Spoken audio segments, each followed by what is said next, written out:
word problems related to linear equation or part 2 video বনাই আছো second lecture আকৌ কিছু প্ৰবলেম মই লৈছো লৈ ইকুৱেশ্যন ফ্ৰেমিংটো শিকাম তাৰে পিছত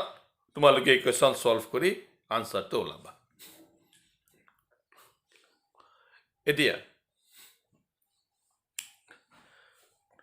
ফাৰ্স্ট অফ অল প্ৰশ্নত ফ্যাক্টছ বোৰ লিখি দিছো আগৰ দৰে ratio of incomes of two persons is 9:7 और expenditure ratio হল 4:3 দুজন মানুহে ইমান টকা 2000 rupees সেভ কৰি আছে তেনেলে তাহাতৰ monthly income to কিমান হেতু উলিয়াবলৈ কৈছে ঠিক আছে এতিয়া এনেকুৱা টাইপৰ প্ৰবলেমত যেতিয়া ৰেশিও দিয়া থাকে Suppose মই যদি কলো দুজন মানুহ আছে A and B তাহাতৰ ৰেশিও অফ এজেস suppose অলপ ৰেশিও বস্তু বুঝোৱাৰ কাৰণে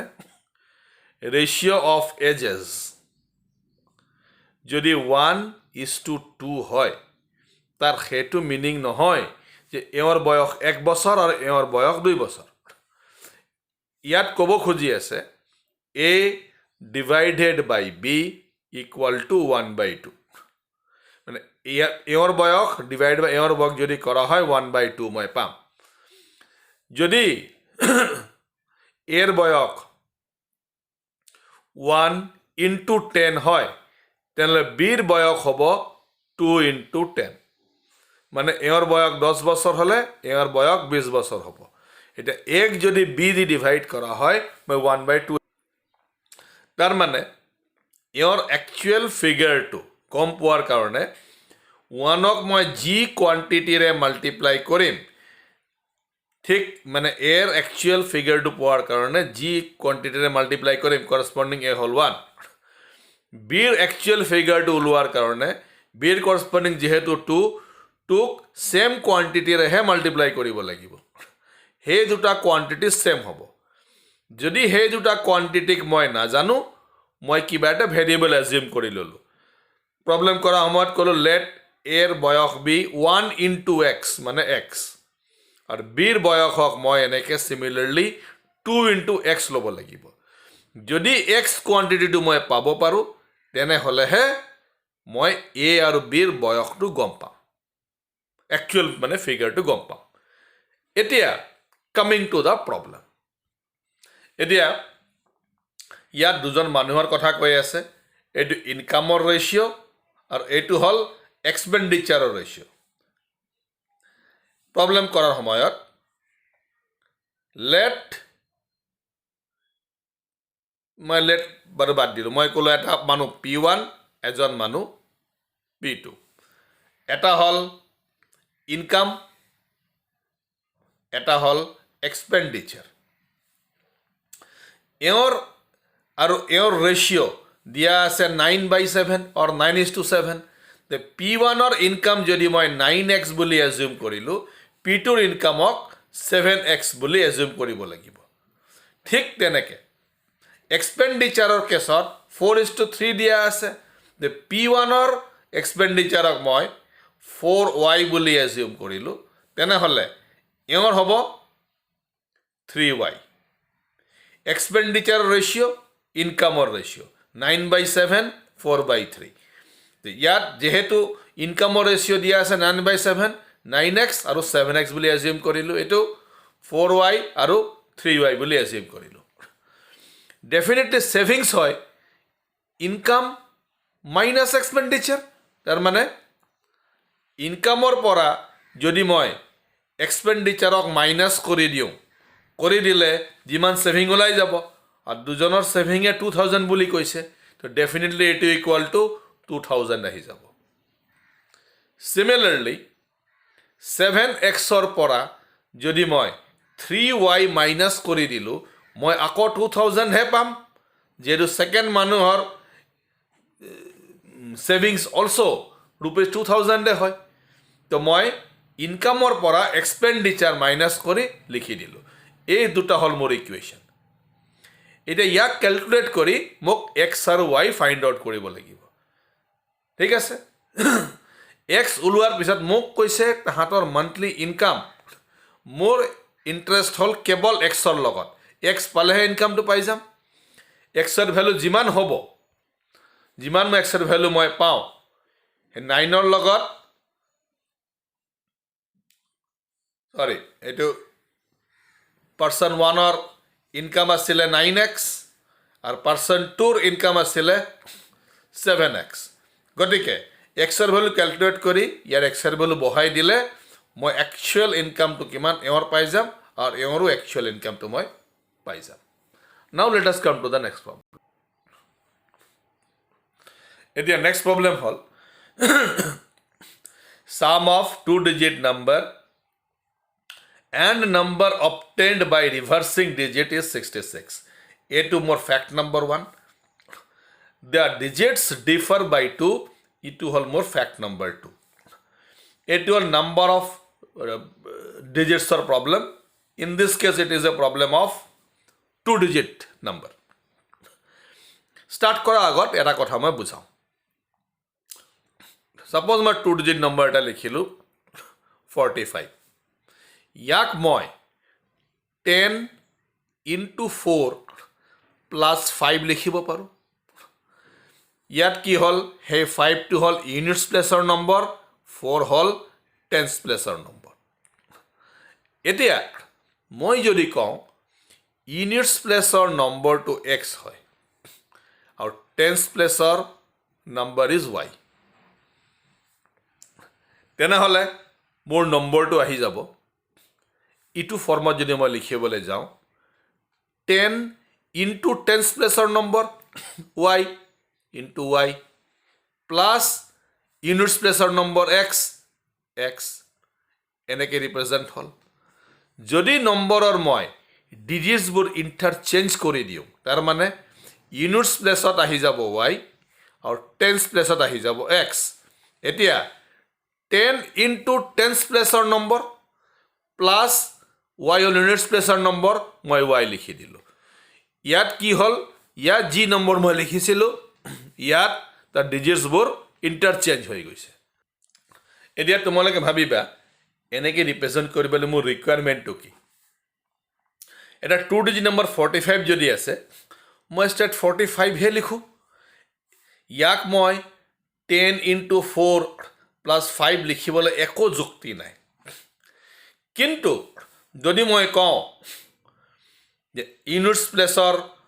নম্বৰটো সাপোজ y আৰু টেন্স প্লেসৰ নম্বৰটো x তেনেহলে ইয়াক মই যদি 45 ৰ দৰে xy লিখি দিওঁ এনেকে মই ৰিপ্ৰেজেন্ট কৰিব নোৱাৰো ভেৰিয়েবলৰ কেছত xy ৰ মিনিং হল x into y ইয়াত মই এটা টু ডিজিট নম্বৰ যেনেকে নম্বৰৰ কেছত মই ডাইৰেক্টলি 45 লিখিব পাৰিলো হয় ভেৰিয়েবল হলে এনেকে লিখিব নোৱাৰো তেতিয়া মোৰ বিকল্প নাই আদাৰ দ্যান ৰিপ্ৰেজেন্টিং লাইক দিস সেই কাৰণে এনেকে ৰিপ্ৰেজেন্ট কৰা হয় এতিয়া কাম টু দা প্ৰবলেম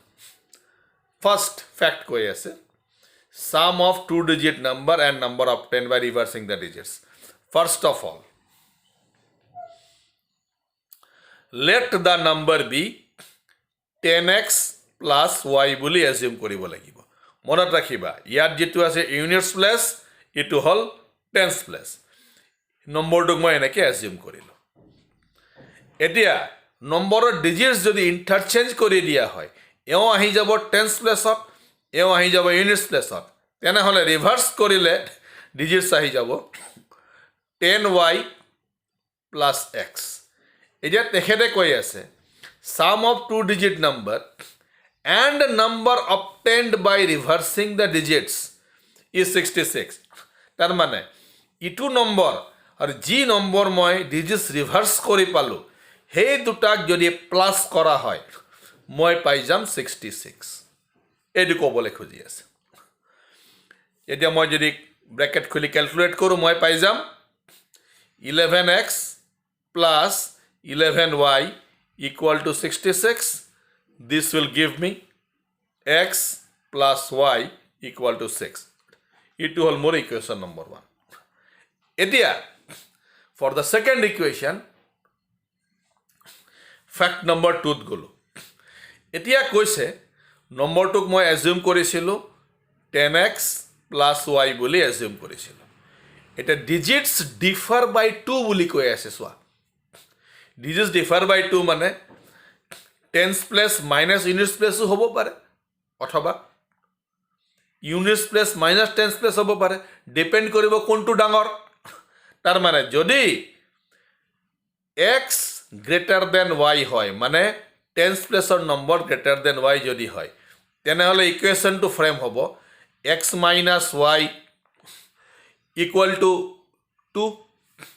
আৰু যদি x মানে টেন্স প্লেসৰ নম্বৰ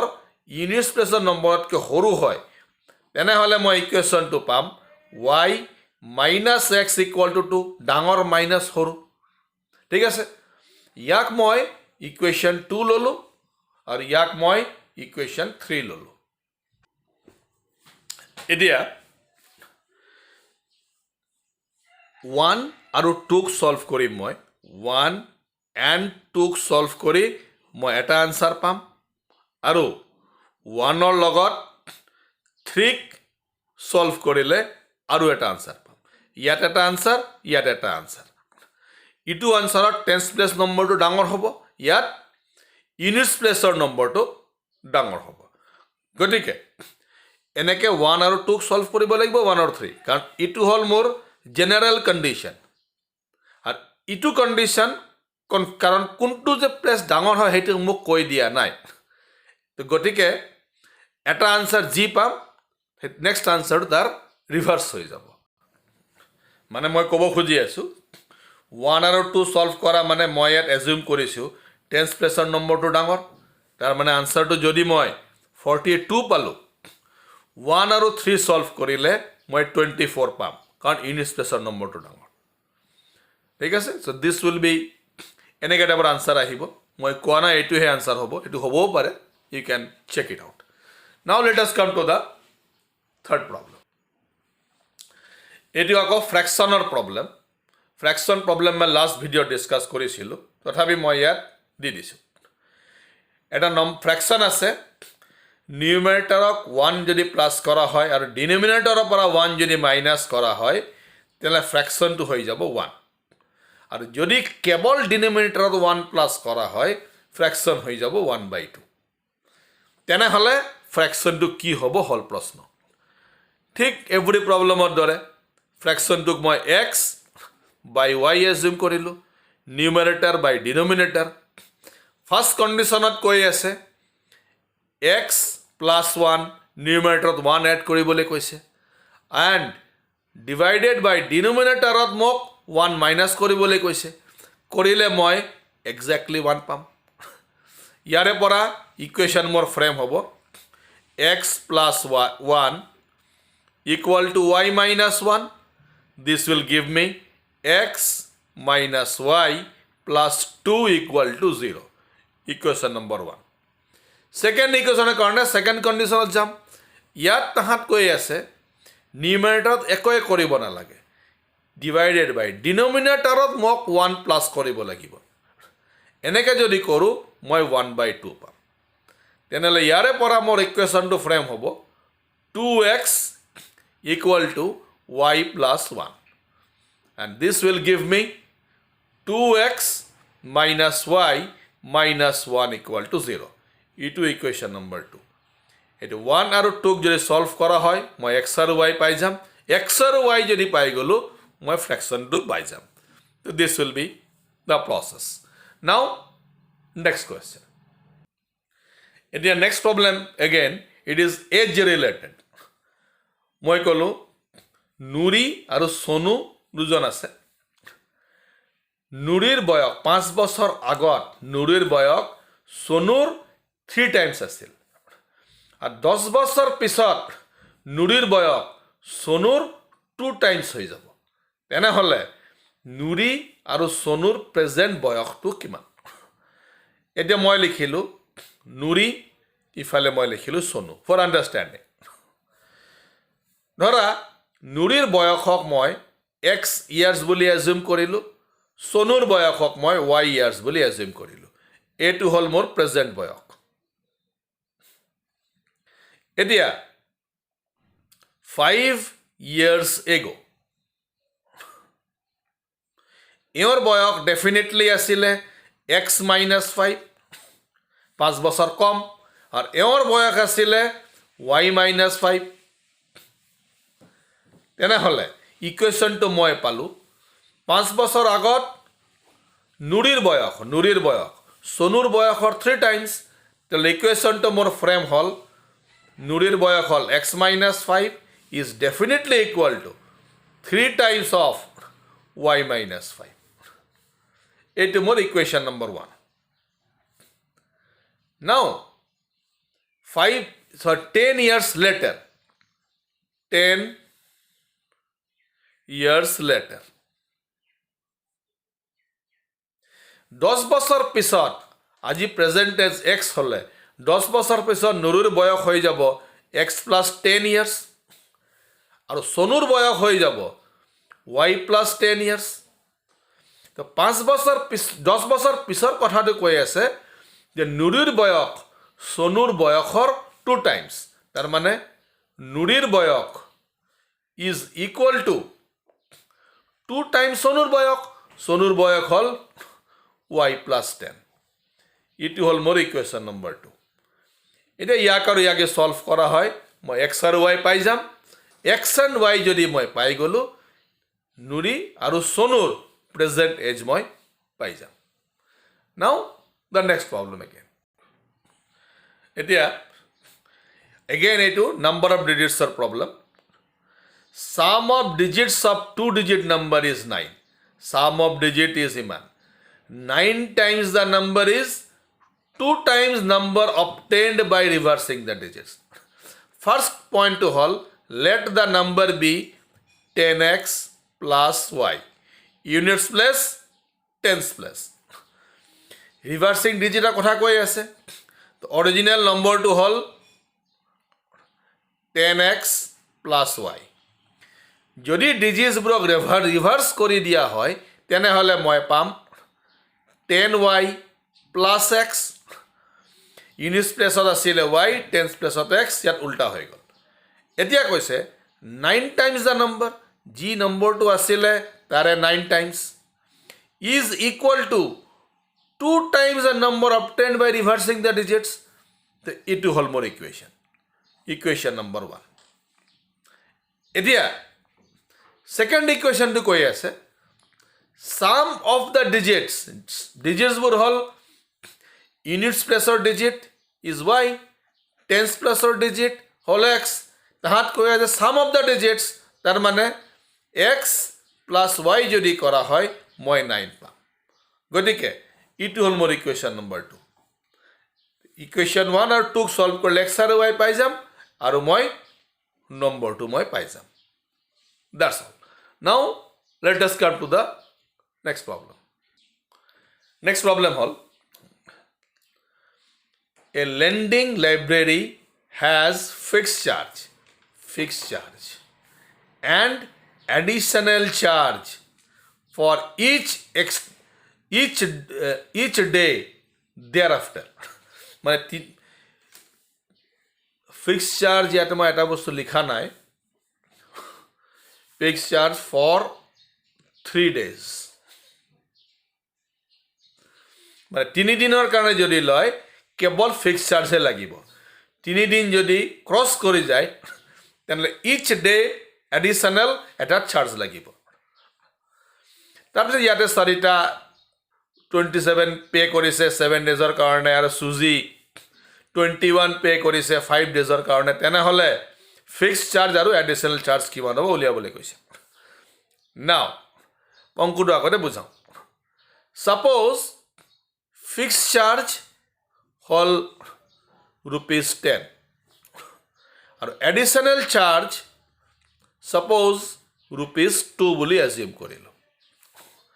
যদি কোনোবাই 3 দিনলৈকে 1 দিন 2 দিন 3 দিন 3 দিনৰ কাৰণে যদি বুক বড়ো কৰিছে তেনেহ'লে কেৱল 10 টকাহে দিব লাগিব। যদি কোনোবাই 5 ডেজৰ কাৰণে বড় কৰিছে 5 দিনৰ কাৰণে তেনেহ'লে 3 দিনৰ কাৰণে ₹10 লাগিল এক্সট্ৰা 2 দিন থাকি গ'ল কাৰণ 3 দিনৰ কাৰণে 10 টকা আৰু 2 দিন extra per day charge after that 2 টকাকৈ হ'ব তেনেহ'লে প্লাছ ₹2 into 2 আহিব মানে ইকুৱেল টু ₹14 আহিব যদি কোনোবাই 10 দিনৰ কাৰণে লৈছে 3 days 3 আৰু এইফালে এক্সট্ৰা হ'ল 7 3 দিনৰ কাৰণে ₹10 লাগিল প্লাছ এক দিনৰ কাৰণে 2 টকা এক্সট্ৰা 7 দিন হ'ল 7 days হ'ল তেনেহ'লে 2 into 7 মানে 14 plus 10 মই পাম ₹24 এনেকৈ চাৰ্জেছবোৰ কেলকুলেট হয় এতিয়া আমাক এতিয়া মই প্ৰব্লেমত যাওঁ তাৰপিছত ইকুৱেশ্যনটো ফ্ৰেম কৰি দেখুৱাওঁ দেন ইউ উইল আণ্ডাৰষ্টেণ্ড এতিয়া ইয়াত মোক ওলাব কৈছে ফিক্সড চাৰ্জ আৰু এডিশ্যনেল চাৰ্জ এভৰি প্ৰব্লেমৰ দৰে আনন'নক এক্স আৰু ৱাই লৈ লওঁ এটা হ'ল ফিক্সড চাৰ্জ এটা হ'ল এডিশ্যনেল চাৰ্জ পাৰ ডে ইয়াক মই ₹X বুলি এজিউম কৰিলোঁ ইয়াক ₹Y বুলি এজিউম কৰিলোঁ এতিয়া চাৰিটা ₹27 পে' কৰিছে কিমান দিনৰ কাৰণে 7 ডেজৰ কাৰণে তো 7 ডেজক যদি মই ব্ৰেক কৰোঁ মই পাম 3 + 4 3 + 4 7 সেই 3 দিনৰ কাৰণে ₹X হে লাগিব আৰু 4 দিনৰ কাৰণে 4 into Y লাগিব ঠিক আছে মই বুজাই আছোঁ চোৱা বৰ ক্লিয়াৰ 3 দিনৰ কাৰণে কেৱল ফিক্সড চাৰ্জে লাগিব মই এতিয়া বুজাইছিলোঁ জাষ্ট ইয়াত আৰু এক্সট্ৰা 4 দিন এদিনত ₹Y টোটেল এমাউণ্ট লাগিব 3X + 4Y সেই টোটেল এমাউণ্ট ইকুৱেল টু ₹27 হয় তো ইকুৱেল টু 27 দি দিলোঁ চিমিলাৰলি 5 ডেজৰ কাৰণে লৈছে তাৰমানে 5 ডেজক যদি মই ব্ৰেক কৰোঁ 3 + 2 কৰিব লাগিব 3 + 2 কৰিলে 3 দিনৰ কাৰণে ইয়াত মই ভুল লিখি দিছিলোঁ ফৰ 3 days কেৱল X আহিব 3 নাহে ঠিক এনেকৈ ইয়াত 3 ডেজৰ কাৰণে অনলি ₹X আৰু পাৰ ডে চাৰ্জ হ'ল ₹Y কে এডিশ্যনেল চাৰ্জ তেনে প্লাছ 2Y আহিল সেইটো ইকুৱেল টু আহি যাব ₹21 কাৰণ ইয়াত ₹21 দিয়া আছে ফৰ 5 days সেই মই ইকুৱেশ্যনটো ফ্ৰেম হ'ল ইয়াৰ অলপ ভুল কৰি দিছিলোঁ ফিক্সড চাৰ্জ 3 ডেজৰ কাৰণে চাৰ্জটো ফিক্স থাকিব এক্সে থাকিব